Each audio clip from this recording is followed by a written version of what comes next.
Hurdle Technology. Apa itu hurdle technology? Hurdle technology atau teknologi kombinasi adalah metode yang mengkombinasikan dua atau lebih metode pengawetan untuk mengoptimalkan efek pengawetan yang diinginkan tanpa memberikan perlakuan pengawetan yang berlebihan. Berikut ini merupakan 5 produk pangan internasional beserta teknik hurdle yang digunakan. Produk yang pertama adalah sosis.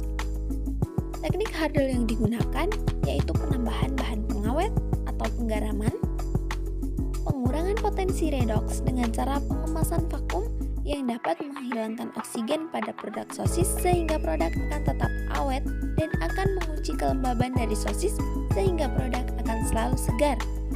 Dan juga penurunan suhu atau suhu rendah atau pendinginan. Hal ini dilakukan saat penyimpanan setelah pengemasan untuk mempertahankan mutu dari produk sosis itu sendiri. Produk yang kedua yaitu kornet.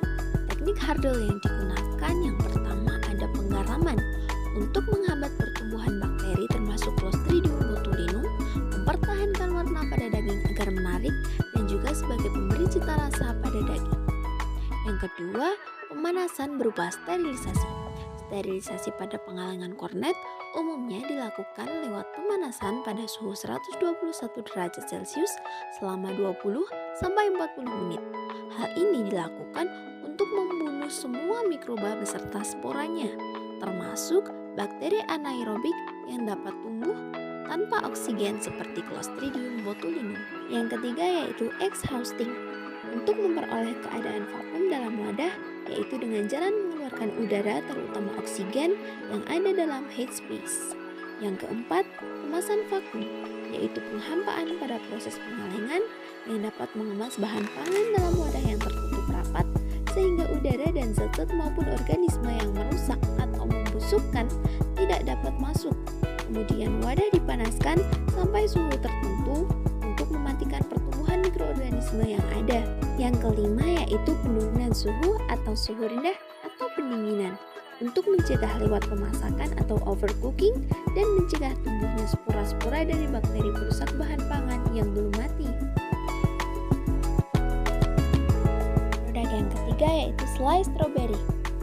Teknik hurdle yang digunakan diantaranya yang pertama yaitu penambahan bahan pengawet berupa gula yang dapat mendehidrasi bakteri hingga mati karena gula bersifat higroskopis atau mengikat air.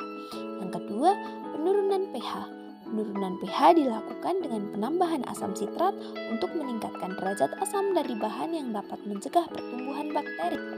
Yang ketiga yaitu pemanasan berupa pasteurisasi.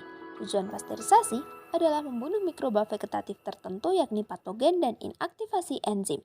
Karena pada proses pasteurisasi tidak mematikan semua mikroorganisme vegetatif dan mikroorganisme pembentuk spora, sehingga produk hasil pasteurisasi harus dikemas dan disimpan pada suhu rendah.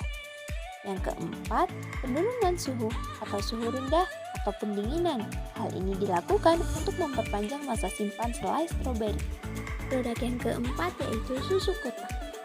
Teknik hurdle yang digunakan yang pertama yaitu pasteurisasi dilakukan dengan metode LPST, HTST, UHT, dan sebagainya. Yang kedua yaitu pendinginan.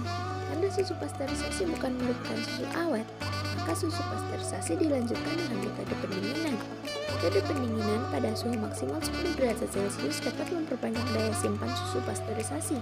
Mikroba pembusuk tidak dapat tumbuh dan berkembang pada suhu 3-10 derajat Celcius. Selanjutnya yaitu kemasan aseptik.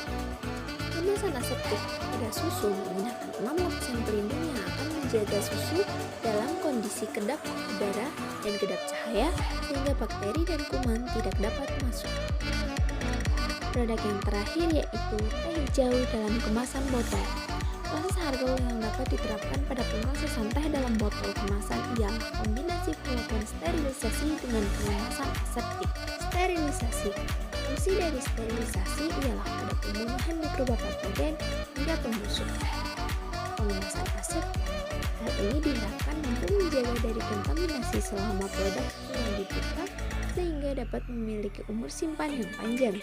Pengemasan aseptis dilakukan dengan mensterilisasi bahan kemasan serta zona di mana proses pengisian dan penutupan secara aseptis dilakukan.